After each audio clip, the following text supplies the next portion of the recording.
All right, gang, I know I'm late, but I have a very good reason. I'm recording this on Tuesday, might not even come out till Wednesday, and if it comes out tonight, then yippee. But I have a very good reason, though. I have been getting together and on Sunday night, I was able to have the honor of interviewing Michelle Lapidot, a Florida school shooting survivor who witnessed what happened firsthand and I am very thankful to have been able to interview her and talk to her. This interview is very powerful, and you get to hear what she experienced at the beginning. So here soon, I'm going to play the whole thing straight through. It's about 30 some minutes long. Then I'm going to break it down and continue on with my normal episode. But I'm very excited to be able to release this. My name is Jason Riley, and this is the Riley Report.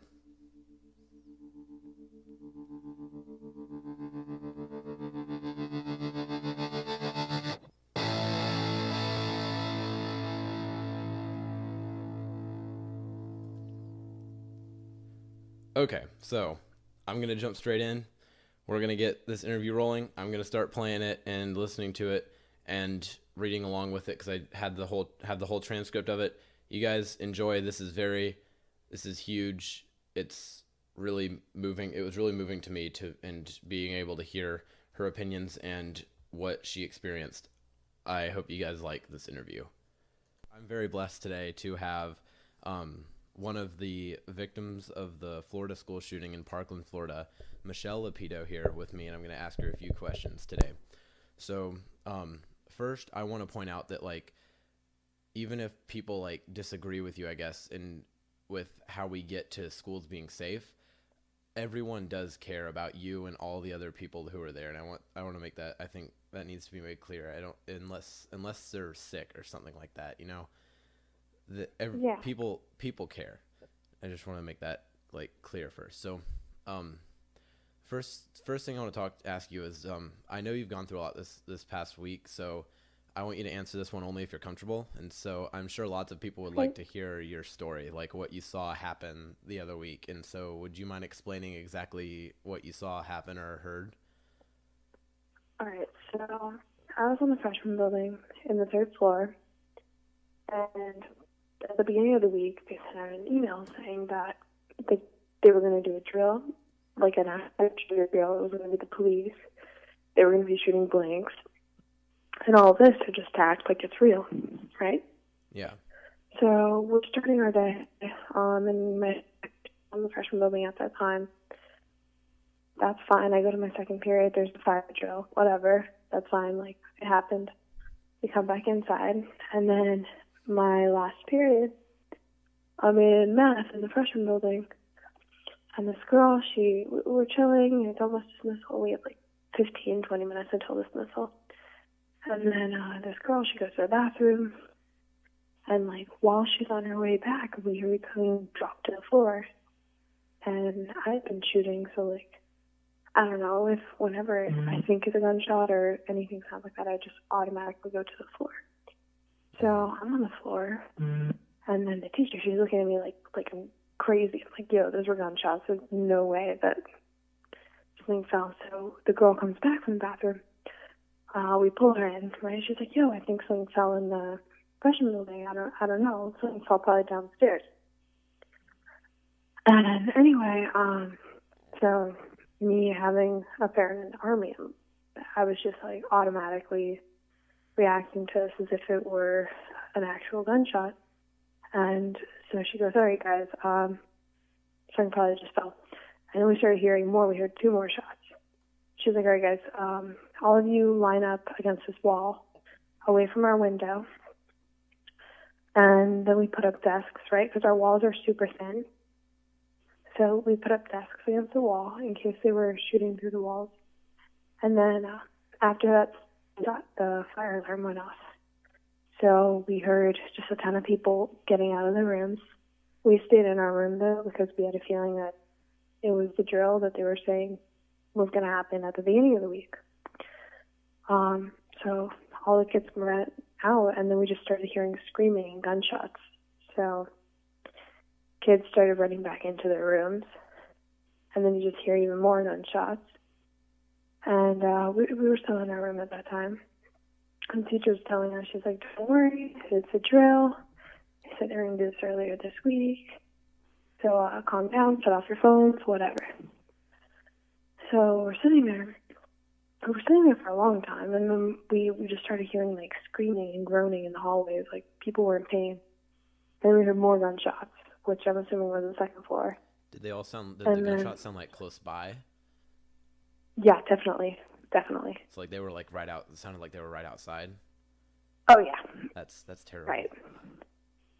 And then, so we're all sitting inside, and we're just hearing like screaming of people outside. And then the shooter, he's trying to get into our room. He's like, "The police, let me in. Don't worry, everything's okay. It's the police." And then he was kind of like laughing.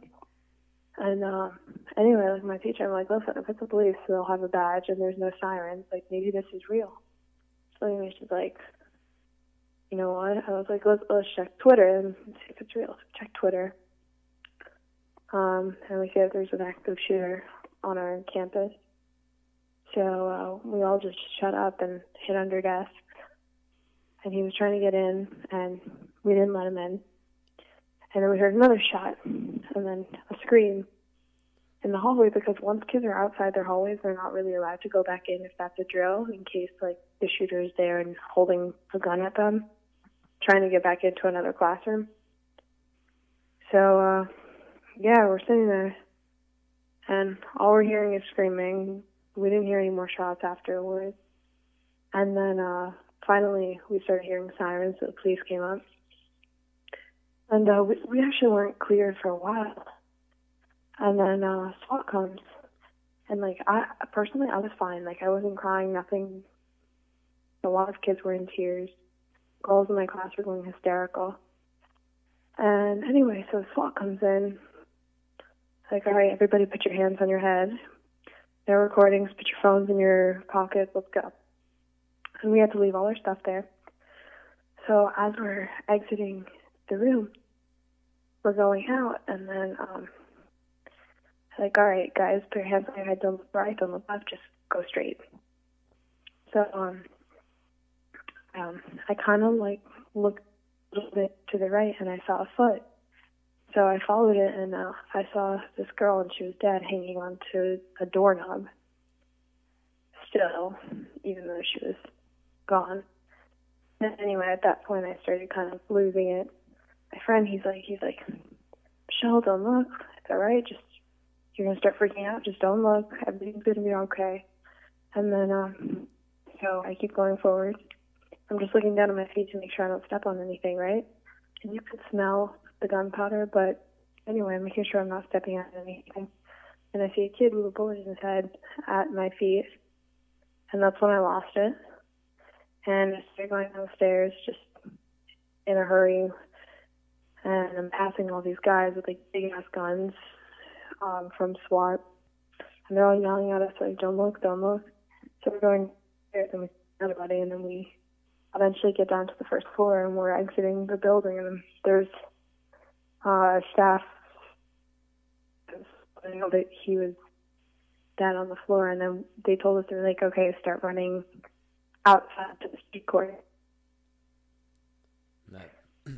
That's brought you out to where you are now, I guess. Like, so you ran away.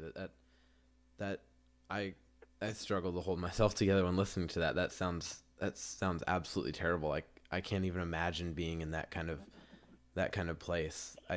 It's one of those things where, like, there are certain people that would break down and be done with it, and then you have the other people who just kind of react. But, like, for me, I still haven't cried. I haven't felt anything. Like, it's so surreal. It feels like I watched a bad movie and I just remember it throughout my day. I can see where I can kind of understand that a little bit when, like, because recently actually my just one of my friends had died in a car wreck on Friday, and I mean, it just seemed so like surreal, like how you said, and I mean, like, I couldn't like believe it for a second, but that's just one person. Yeah, it's crazy. I mean, I can't, like I said, I can't even imagine what that could have been like to actually just walk by and see a dead body just laying there like that. But wow, thank you for sharing that.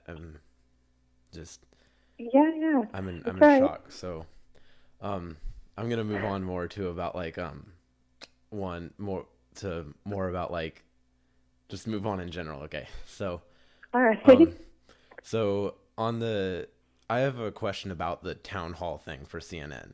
So Yeah. I heard that one student was like given revised versions of his questions and scripted questions and to ask, and then and then he decided not to go. Have you heard about that?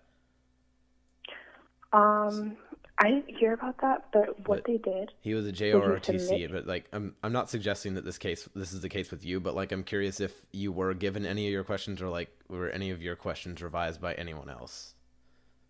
They weren't revised or anything by anyone else. What you did was you submit in your questions, and then they'll pick one for you, and they'll put it on a card, and they'll give it to you. But Oh, they chose my most conservative one, so they gave me the card, and I threw away the card, and I just gave them my question. oh, okay. But yeah, I didn't read So from like, that. so A lot of you people didn't didn't read. read what they wanted you to read, actually. Yeah, but what they Wow. wanted me to read, I had wrote it. Okay, so that kind of makes sense, I guess. They just chose like the nicest question, and I just wasn't about it. Okay, so Yeah. like, honestly, I wouldn't have expected that for them to be completely honest. Like, Yeah, I that's would have what they were expected trying them to to take say the mic to away. choose specifically like the meanest thing. So, Right? yeah. So also with regards to the town hall, student Cameron Kasky said to Senator Rubio, quote, "It is hard to look at you and not look down the barrel of an AR-15 and not to look at Nicholas Cruz. I found this to be like really objectionable. So what are your thoughts on that statement to Senator Rubio?" This is what Cameron said? Yeah. When he said it is hard to look at you and not look down the Well, barrel of an AR-15 and not look at because Nicholas of Cruz.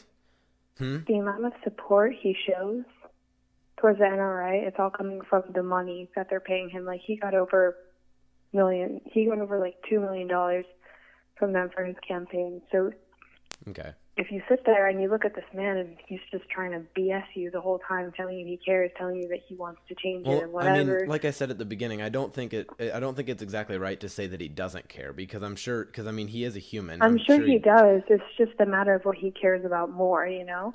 So you're saying that he's putting money in front of like what you think is reasonable policy? Definitely. Hmm? Definitely. Is okay. So I'm gonna Because and then did you see his next question though, where he asked him if he would ever accept money from the NRA again for his campaign? Yeah, he asked for that, and I mean, I Yeah, don't he think wouldn't answer it. I don't, yeah, because I mean, he didn't want to. I knew because he didn't answer it because because if he answered yes, I'm not. I am still going to take money from the NRA, which was the answer, the honest answer. That he would have been Yeah. booed and shot down by everybody in the arena or wherever it Of was. course. And then Yeah. if he said no, and that's not something he could live up to, so he didn't exactly want to answer it. And I kind of felt bad for him because he was the only one supporting his agenda there. So like seeing him, Yeah. I'm like, oh man, seeing everybody just be like, I mean, him going there though, like he knew he was gonna get ripped apart. I know, and that's why That's why our governor I didn't think even show up. the conservative side could have sent somebody better in, but you know, Oh, definitely. yeah. But Yeah. moving on to your first question that was directed at the NRA, you said, "quote for the audience." So for her in the NRA, referring to Dana Lash, and all of you puppet politicians that they are backing, was the blood of my classmates and my teachers worth your blood money? So what exactly did you mean by this, and can you explain this a bit further? Well, they're not all these politicians, they're really in no power to be making decisions when they're accepting money from the NRA. So their decisions have already been made.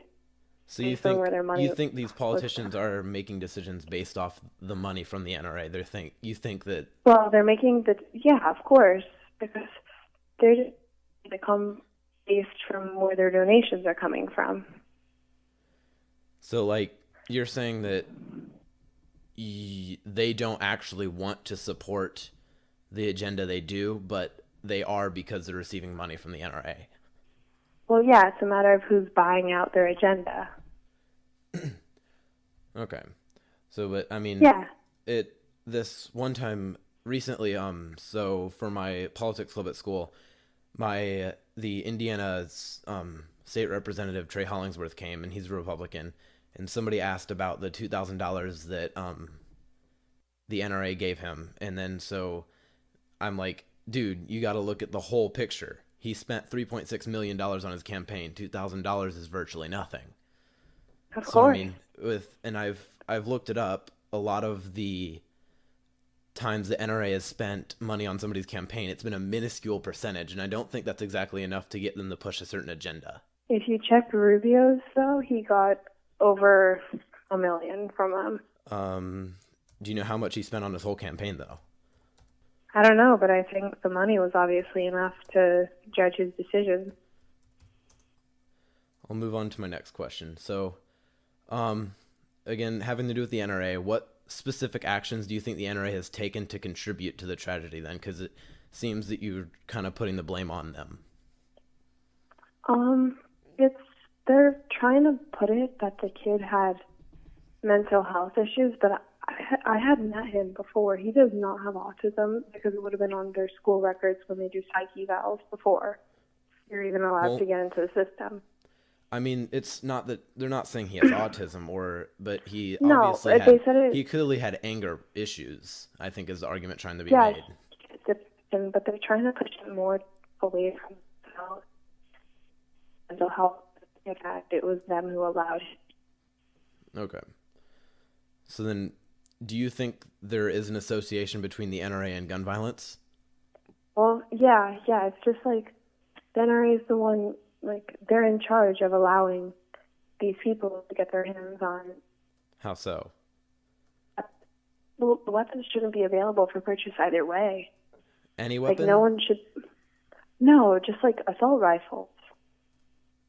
They're meant for killing. They're not meant for hunting. You shoot a deer with that. There's a few problems exactly with banning assault rifles. So one of the biggest problems is that there's no legal definition of an assault rifle, and on a lot of assault weapons, if you take away like a specific piece of plastic, like on a handle, or remove a sight, then it no longer is an assault weapon. Yeah, I know. Then it gets counted as something else. So the problem is distinguishing what is an assault weapon, if that makes sense.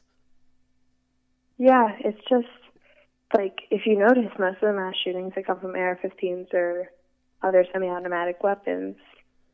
So if this is, like, a weapon that's repeatedly being used to just massacre people, they should ban it. But did you know that there's actually several times more deaths due to handguns than there are assault weapons? Actually, in 2013, 285 deaths were due to rifles, and 5,782 were due to handguns. That's different, though, if you look at how many are used in mass shootings, and then you calculate that, because those are the ones that are used to kill the most people in the quickest amount of time. Handguns are used for one person. Police have handguns. My policeman, like the one that works at our school, who was outside our freshman building, obviously knew he was going to get shot, so he went. But he had a handgun. And also Continue. Sorry. Yeah, it's just, if you have a handgun and you put it next to an AR-15, it's a matter of which one's going to kill more people, right? In a quicker amount of time. Okay. But then, so my biggest case for why I don't think that assault weapons should be banned also is because I fear that eventually, not my generation or not the next generation, but eventually in the future there could be a rise of a tyrannical government moving in on us. And also, even today, when you see riots like the one in Ferguson that happened a few years ago, I mean, if you're a shop owner and you've got to defend your store against all these protesters or these rioters that are throwing bricks at your windows, I mean, that would be kind of a good gun to have, you know?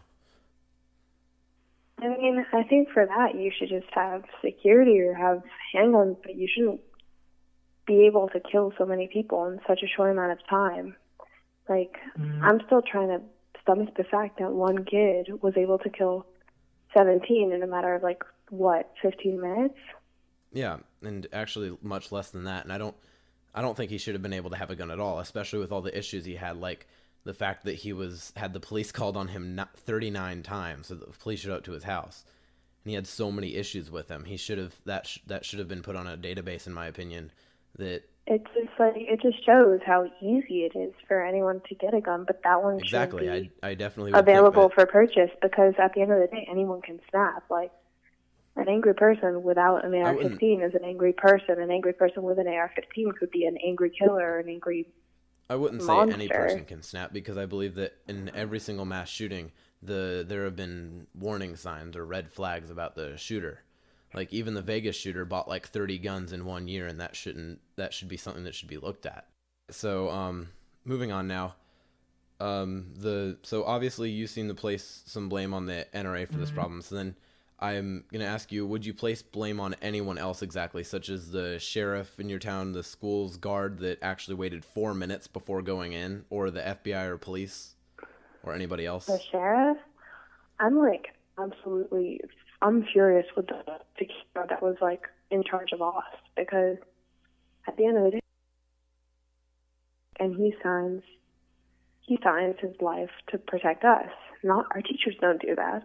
Our Yeah, our staff isn't supposed to do that. They're supposed to teach and they're supposed to coach us. And then you have this guy who's armed, who literally signed his life, and he goes and he just dipped out on us and left. yeah. In my opinion, I would say that your school's armed guard had literally one job, and he didn't do it. One job, yeah. And then our teachers are here throwing themselves in front of kids so Exactly. that they can run. It's terrible. It's And just so so screwed up. when you say teachers, that brings up another question I have. When you say teachers throwing themselves in front of other students, I want to know your thoughts on the possibility of arming teachers. I don't think it's the best solution. I think a better No solution way. is putting armed Absolutely guards. no way.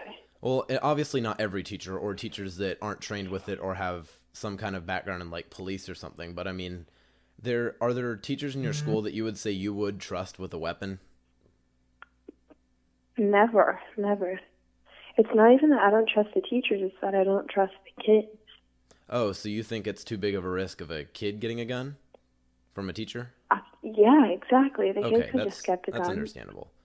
I mean, but That and then, I would like, definitely make sure that the teacher is capable of keeping a gun away from the kids and safe, and like trained to protect the gun from being taken.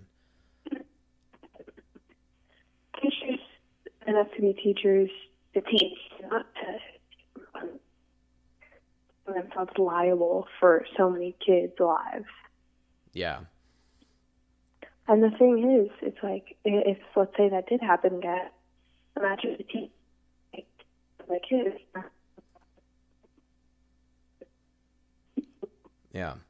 Treating this like a recipe for disaster.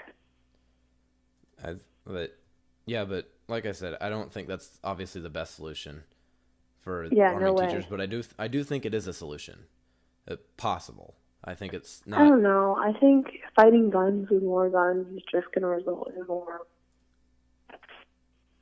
But I'm now going to ask you, so what do you think could have stopped your specific situation with you knowing everything that happened and stuff? That could have probably helped us out. Personally, schools should treat it as they do on planes, where you assume for the worst, assume that you crash in the ocean, your life vest. Mm-hmm. If they're Actually, worst case. yeah, and actually, my teacher, my algebra teacher, who helped me come up with some of these questions and revise them. His idea is that so when 9/11 happened, there was a specific agency that was created to counterterrorism, the counterterrorist group. They worked specifically just on finding out who these guys are and then making sure they didn't execute their plans or Right. even make plans. So do you think, and then he says that the same kind of thing should exist, but for like school shooters, and kind of let up a little bit on students' privacy, but but give this agency more access to the students' lives and like be able to monitor them a bit better and that kind of. I definitely think that should exist. At the end of the day, though, that was the FBI's job, and they failed. Okay, yeah, I definitely would agree You with know? that. Yeah. So. But I think, like, if we had Kevlar in our classrooms, or we had something, because most of the kids got shot through the wall. Really? Yeah, because it's such So bad that definitely construction. explains, because when I heard your question about the whole shooting through the wall emphasis, I didn't quite understand because I didn't know that people got shot through the wall. Yeah, because we have drywall. Yeah. So, like, most of the kids, they lined up against the wall far away from the window, and then they got shot through the walls. Wow. Yeah. So, what do you think? What kind of policies or things would you place, or what things would you do that could stop this kind of thing from happening in the future? I mean, at the end of the day, it's a matter of how gun laws are going to change, but that takes time, right? So, meanwhile, we should have Kevlar vests in classrooms, or they should definitely raise the age limit on buying guns. Like, it's crazy how a kid can't drink alcohol, but he can own an AR-57. Yeah, I definitely an think we need to AR-15. classify when people are kids and when they are adults, because it's just sometimes people get confused. Like, when people like I've heard people say that 16-year-olds should be able to vote, but then they can't like drink until 21 or stuff. Like, I think there's definitely needs to be a hard classification. A kid can go to war. Yeah, A kid can go to war. He can't even have a drink. sip of beer. Exactly. I think that there needs to be a definite classification of when people are adults and when people are kids, and kind of just be consistent about that. Definitely, it's crazy. And so I'm gonna move on kind of to like making schools safer. So yeah. So I actually have a question about like how your school is set up. So at my school, there's this big main hallway, and then in the morning, and that's where all the kids who drive to school and the kids that get dropped off by their parents go in, and it's just unlocked in the morning before school. And my school starts at 7:35, and at like 7:25 or 7:30, if you walk right in, there's easily like 150 and 200 kids right there. And so that kind of bothers me. There's no like guard or anything right by there, and anybody could just walk in. Was there something like that at your school? I'm just curious. Well, do you go to private or public school? I go to a public school. Okay, yeah.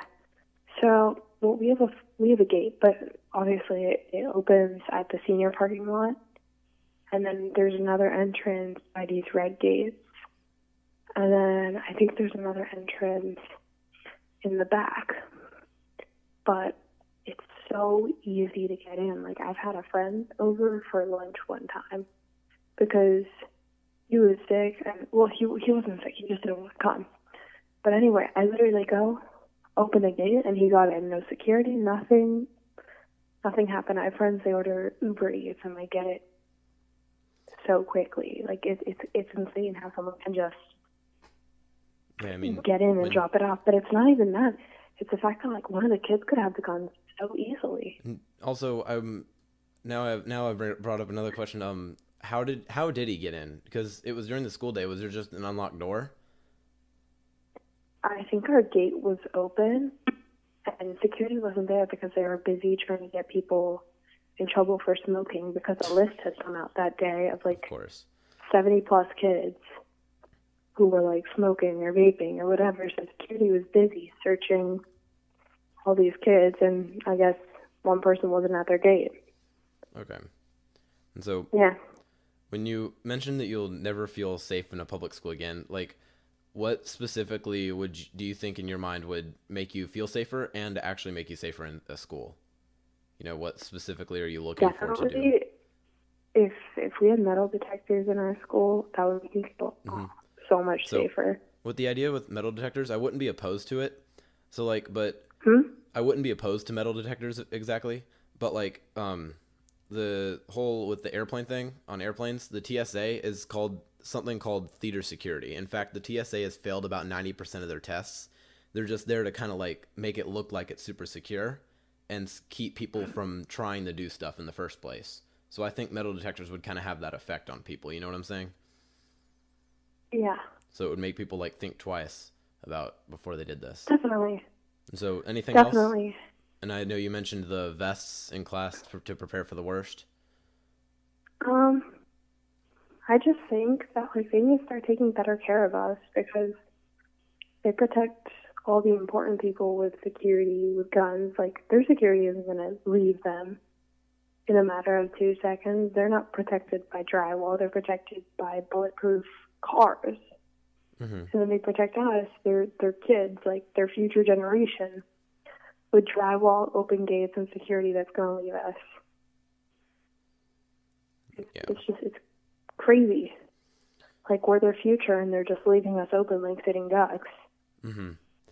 Yeah, and that also it brings up again that I think the police and security that just sat outside for several minutes should have They were hiding behind the done their car. job. Yeah, they were behind behind their cars with their guns drawn, just sitting there while people were being murdered.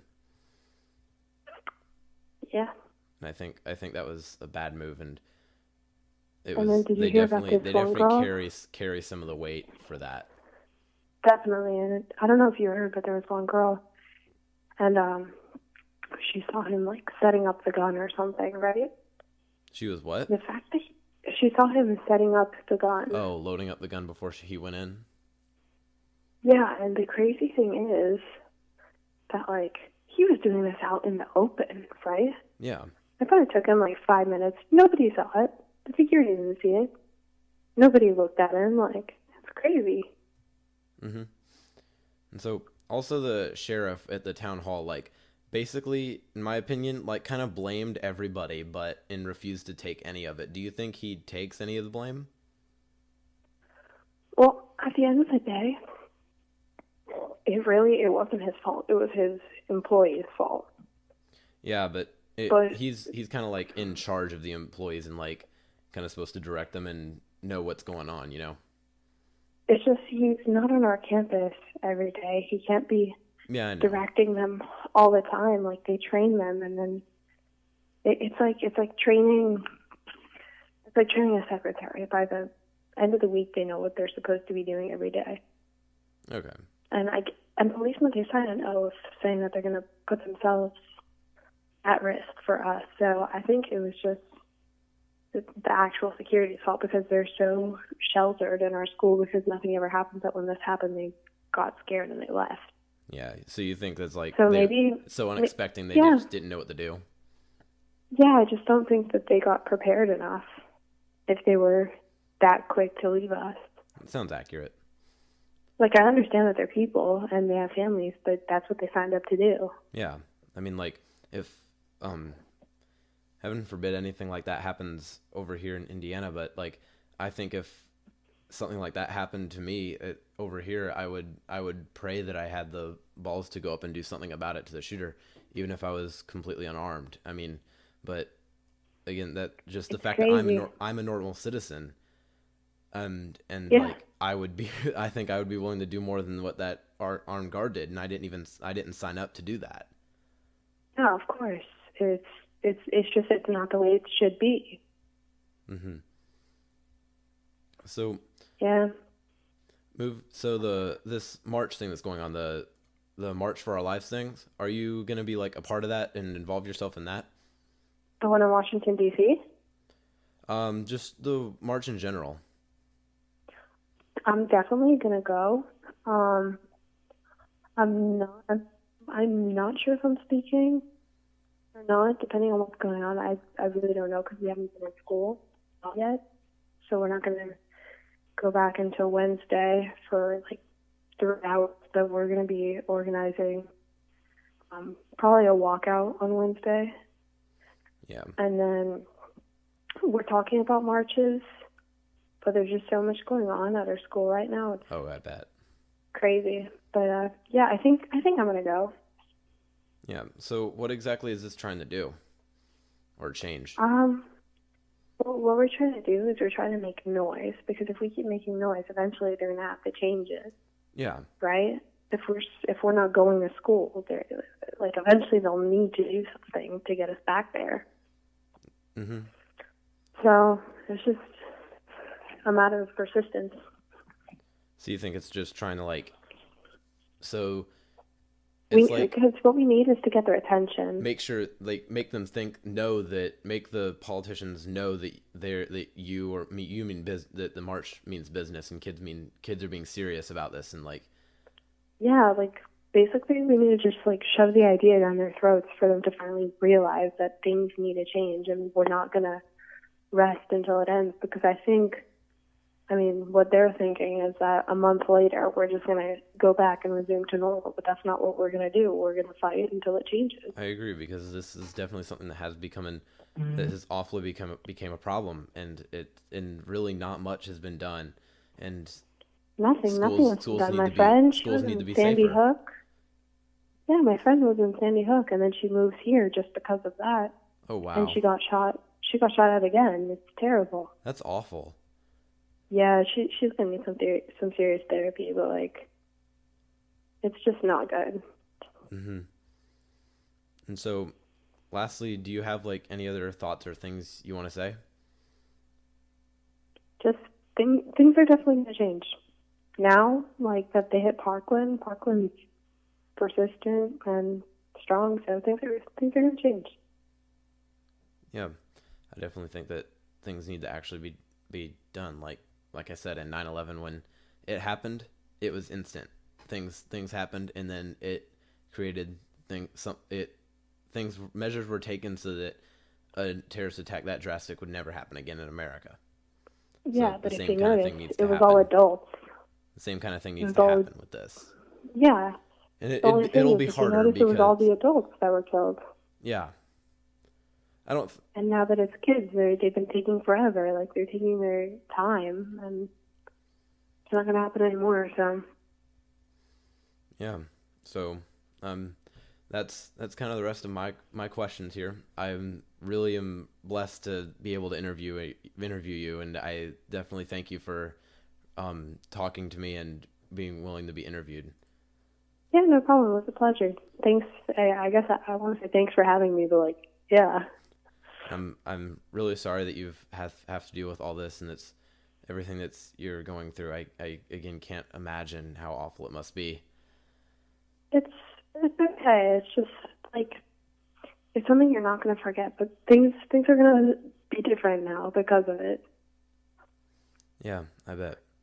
So Yeah. how do you plan on, like, do you have anything to say about like going back to school tomorrow?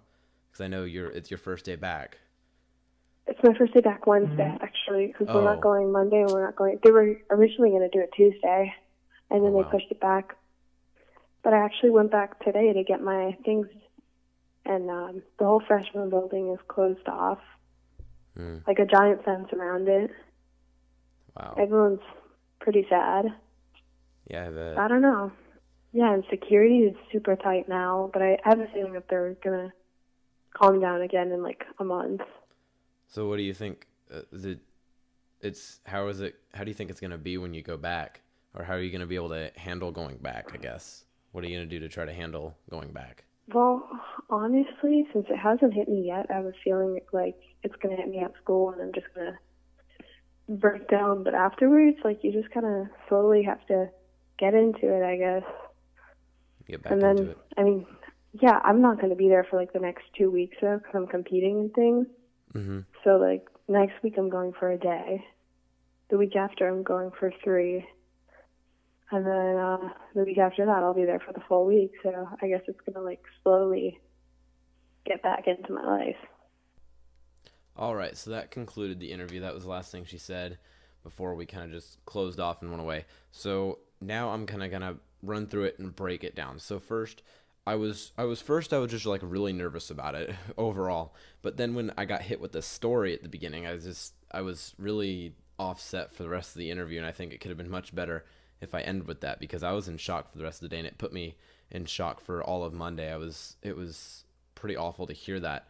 So I'm going to talk about a few things that were said in here. I kind of marked it as they went through. And by the way, if you guys want the transcript to it, I can email it to you. Just email me at the RileyReportUSA@gmail.com. And if you really want it and want to read through it, if there's some things you didn't hear, but there were parts that I couldn't understand it either, really, after listening to it several times. But anyway, if you want the transcript, just email me. So first, something I thought I would never do. I got to praise CNN here. So CNN did this town hall thing that she spoke on. So I asked her about the process for doing the questions. So obviously, a lot of people probably heard about the JROTC kid that asked a question, but then he was given a revised version of his question to ask, and so he decided not to go. So how she described it to me is that they chose her most conservative and nicest one and gave it to them on a card, and they were going, and then she was supposed to ask that one, but she chose not to. She said a lot of people also did not ask the question that they were given. So I guess I don't doubt her on that, but I do think that it's possible that CNN could have been like, we know these kids aren't going to read these questions. But I guess she did say that they tried to take the mic from her. So I don't know. I gotta give CNN credit for doing this, but it kind of contradicts it with the story with the JROTC kid. So I don't know. But there's that one that I wanted to talk about, and then so moving on to the thing about what student Cameron Kasky said about when he basically called Senator Rubio the shooter. So I thought that comment was disgusting. About the calling him the shooter. It was just disgusting at me to call him just because he disagreed with him compared to the shooter and whatnot. So her response was the fact that he showed support towards the NRA. And I mean, we got to clarify here that the NRA is not this evil Nazi-like foundation that people are kind of portraying it to be. It's a foundation it's something that's there to make sure that Americans don't lose their gun rights and kind of protect Americans from that. The people of the NRA do care when this kind of stuff happens. So we talked about then the amount of money that was spent on Rubio's campaign. I said it's a minuscule percentage. I had a chance to look it up. Senator Rubio had raised a total of just over $21 million for his campaign. So $2 million, if that $1 to $2 million, is about 9% of that when you calculate that. It's not that much. It's really not that much. And that's actually, I'm not going to lie, it's a larger amount of percentage compared to the percentage that the NRA funds other campaigns, but you have to look at the percentage, and that's not really that much. I honestly don't think that the fact that the NRA is funding campaigns that they like means that the politician is supporting their agenda. I think that is what, and then proof of that is that people that don't receive any funding from the NRA, like me, support the same agenda. And so it just doesn't make sense. It's because I think it just so happens that these politicians think differently from you and think that this idea is the most logical and reasonable solution, not just the one the NRA wants. Sure, and like Rubio said at the CNN town hall, Rubio, they buy into his campaign, they buy into his beliefs and support him with funds. So it's not that the NRA is selling their ideas to, or giving away having the politicians say their ideas for money.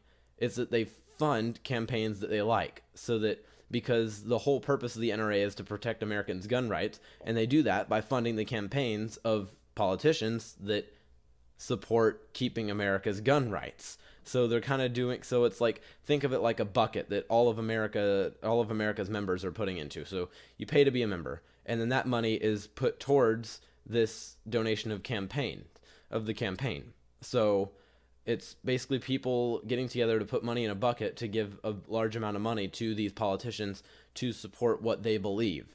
It's kind of getting their voice heard and trying to help their party. So, and I mean, the NRA doesn't accept any tax dollars either, but Planned Parenthood does, and it actually kills babies every day.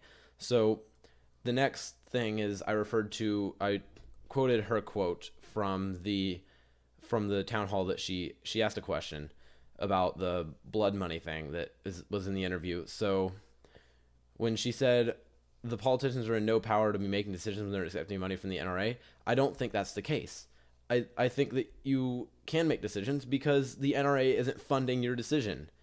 The decision hasn't already really been made. I don't at all think this is the case. I think it's really illogical to do this. I think the NRA would spend more money on this if they actually wanted their agenda to be supported. And yeah, that's pretty much all I have to say about the NRA specifically. But then when we started talking about guns, so she brought up the point that I typically hear, that look at the weapons used in mass shootings, they're assault rifles. But again, and they're used for killing more people in the quickest amount of time. I think there are mainly you. A shotgun is usually used for like close range in your house for home defense. That's probably the best weapon to have for that. But an AR-15, but then an AR-15, but an AR-15. I know a friend of mine goes hunting with his. I like. He says he loves hunting with it. It's a good hunting rifle, but that's not my main case for it. There are two main cases I have for this: store owners that are defending against rioters in cities like in Ferguson that I mentioned, and then the rise of a tyrannical government. I think you would need that.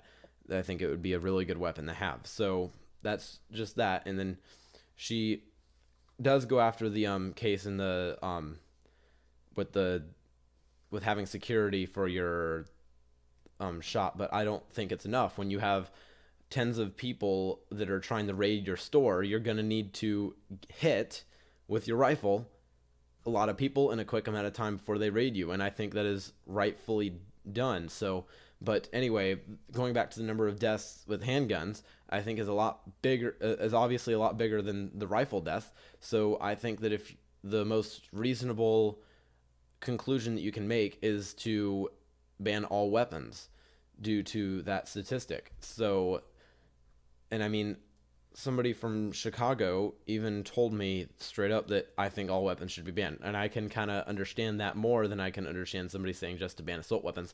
Also, having to do with the distinguishing of an assault weapon is difficult. So there's that problem with that. And then after that, she kind of continued to basically roast the local police and the local, their school armed guard, which I think is rightfully deserved.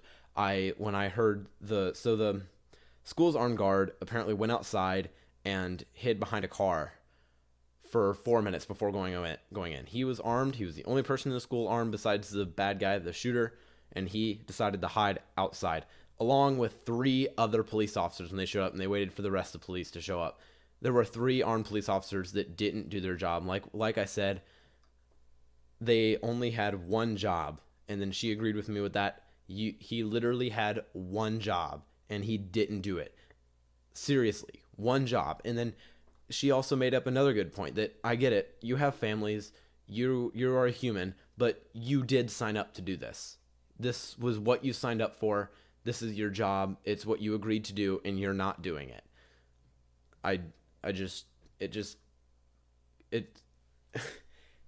think he's a coward. He should have gone up and done something, like he should have. Like, it's his job. I can't emphasize that anymore. But yeah, and so I'm gonna move on to other things I marked down. When mentioning the agency kind of thing that was brought up with 9/11, I liked her quote when she said, "I definitely think that should exist at the end. At the end of the day, though, that was the FBI's job and they failed." I agreed with that, and I still agree with it now. It was the FBI's job, and they failed to do something about this guy with his mental problems, which when talking about that, she mentioned autism. I don't really kind of understand that, but it wasn't obviously autism, but he did have mental issues if he's going to willing to go murder several innocent teenagers. I think that's awful, and there's definitely something wrong with you. And not to mention all the violent warning signs he had prior to this. But one of the huge things to me that I haven't heard, and I don't think a lot of people heard that I want to talk about, is the fact that she said that she saw kids get shot through the wall. So that's kind of really scary to think about. I mean, and today at school I kind of walked around and I noticed that all the walls in my school are basically made out of concrete cinder blocks. And I mean, I believe some of them are fake, but it's still a strong material. And then a lot of it is real, just straight up concrete. And then to hear that she has drywall, I mean, I'm looking around trying to find drywall in my school. So I definitely think she's right. At the town hall, when I heard her talk about that, she said, when she mentioned the walls being cheaply built, I didn't kind of understand that. I was like, what? Why is she talking about the walls being stronger? But then I'm hearing that she saw that kids got shot through the wall. Like, yeah, then definitely that school needs. And after seeing that my school I couldn't find any drywall. Like, yeah, that seems like a basic thing for schools. Like, that's awful. Like, that's, you might as well just have had the door open and let the guy walk in. If he can just light up the poor kids from the other side, that the door being locked did almost nothing for that class. So yes, I would support the fact that the walls need to be reinforced after hearing that. I can only imagine. And so, and then also she said having Kevlar in the classrooms, she mentioned that like if there's a plane crash, planes have life vests on board, and to prepare for the worst kind of situation, schools need to do the same. So Kevlar vests, I wouldn't be opposed to it, but the problem being it's expensive, especially for a school like hers and mine that has about 3,000 kids. It'd be expensive, and just I think that's the only problem with it. And it seems like too much. Like people say it's militarizing a school, but actually, you know what? It seems reasonable to me to do that. But I think there are other solutions that could stop it too, like more armed. As I said, more armed guards that are willing to do their job. This guy was a guy with a gun who was a useless guy with a gun. You're right.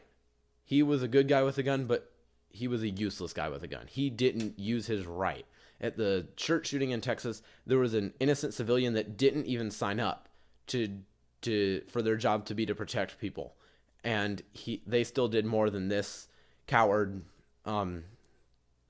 school security that should have done something. So I just can't believe that whole thing about the drywall and people being shot through. I can't even begin to imagine. So I also like the quote about the fact that they need to start taking better care of us. She said, quote, so then they protect us, their kids, their future generation with drywall, open gates, and security that's going to leave us.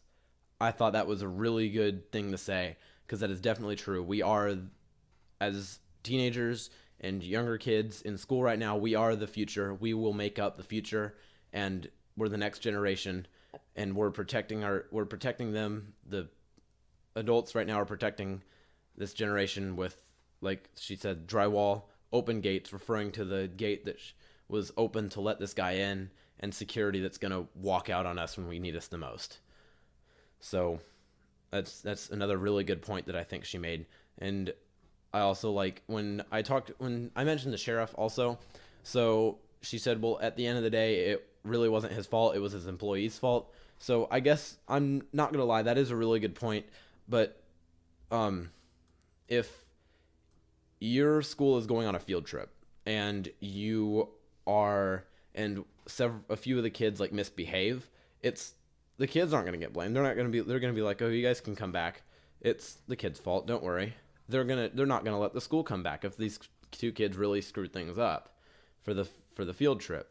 They're going to blame the teachers, the people who were responsible for them. So this sheriff was responsible for his employees and making sure they were trained to do the right thing, and they didn't. So that's kind of where I think the fault leans on the sheriff a little bit.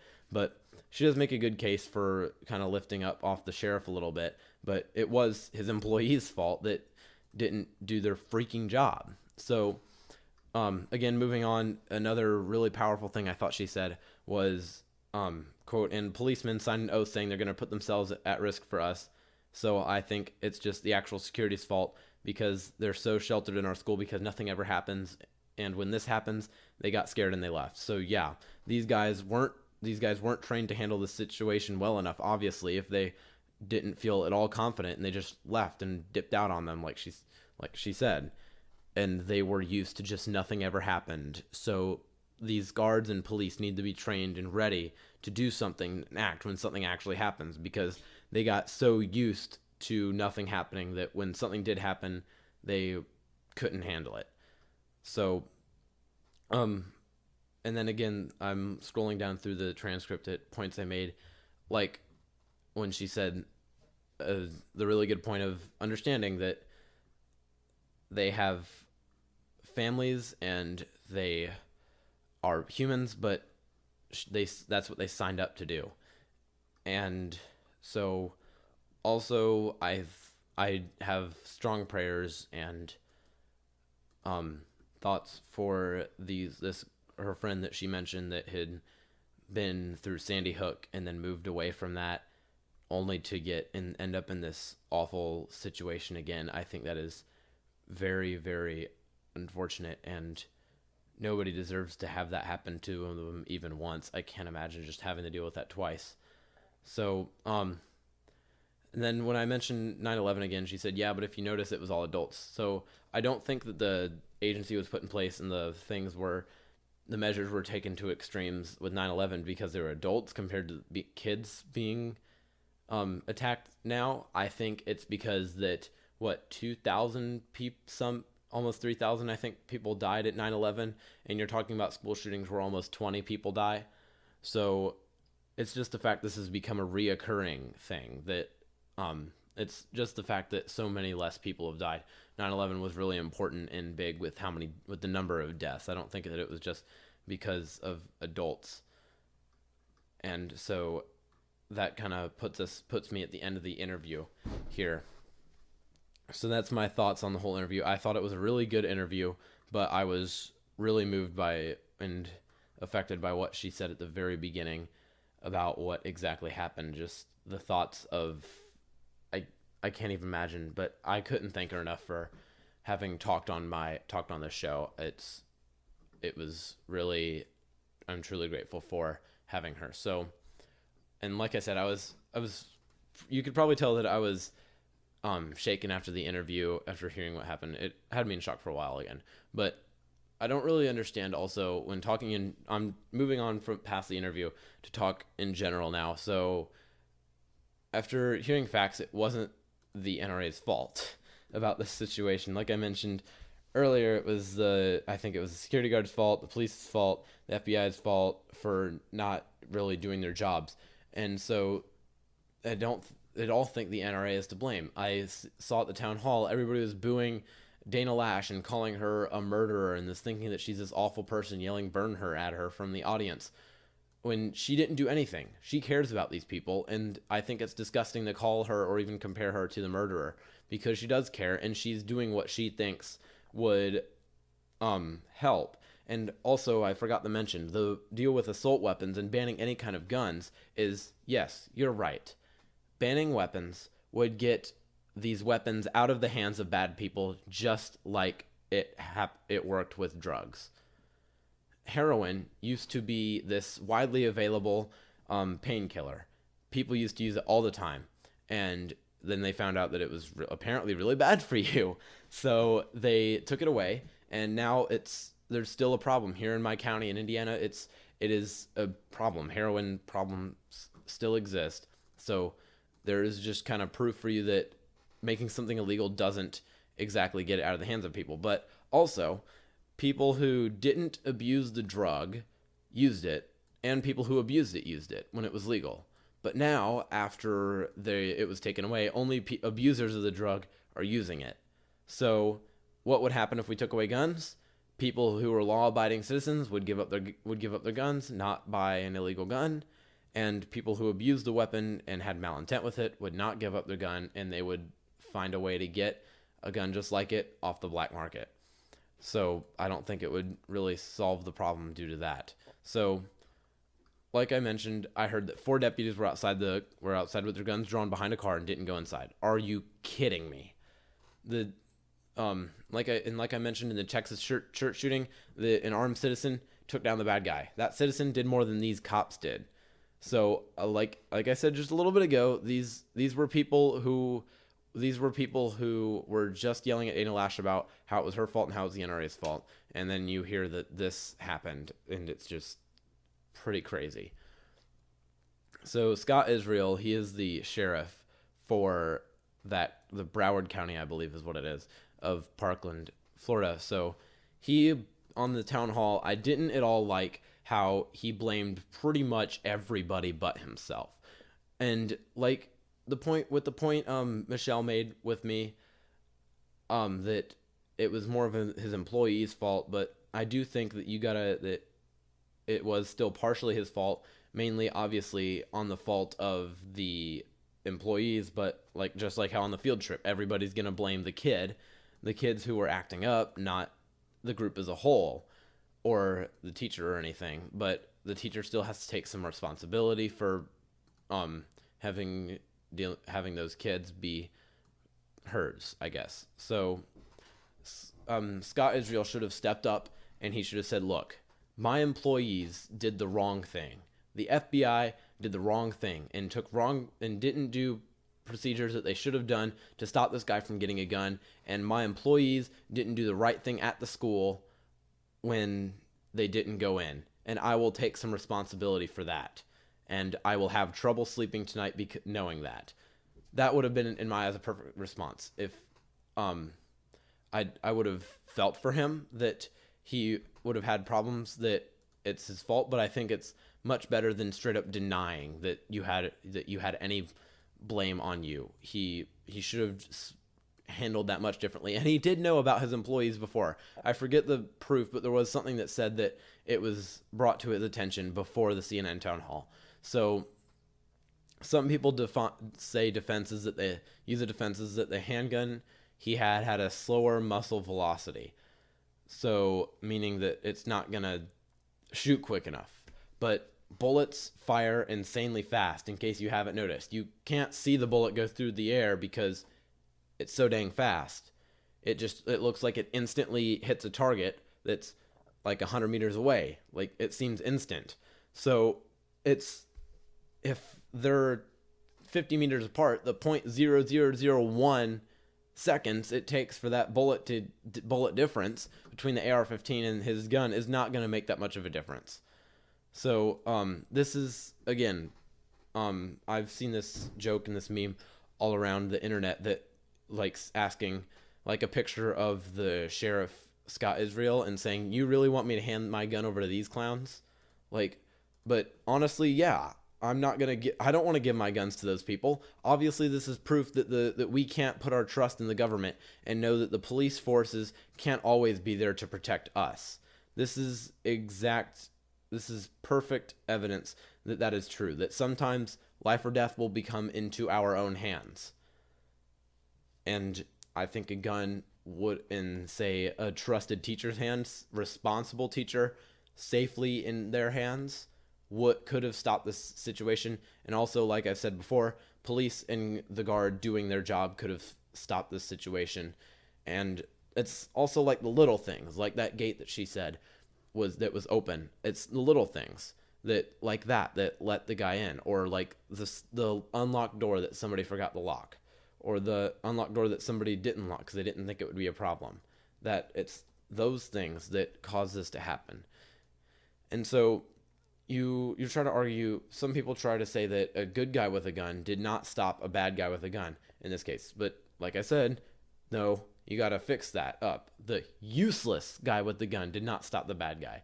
It is always, always, always been a good guy with a gun stopping a bad guy, just like how it was with the church. So I found the whole case with the whole ordeal going on in the CNN town hall.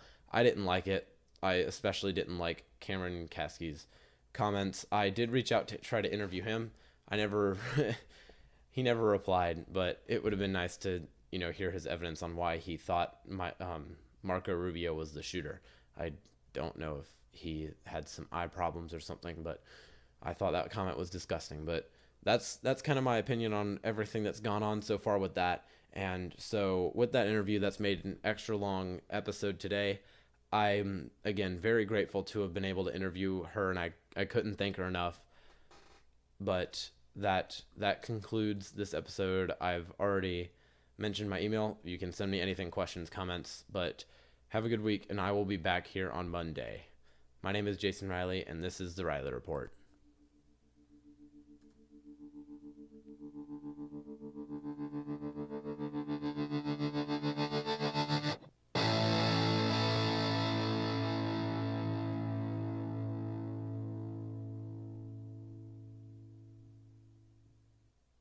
All right, gang, I know I'm late, but I have a very good reason. I'm recording this on Tuesday, might not even come out till Wednesday. And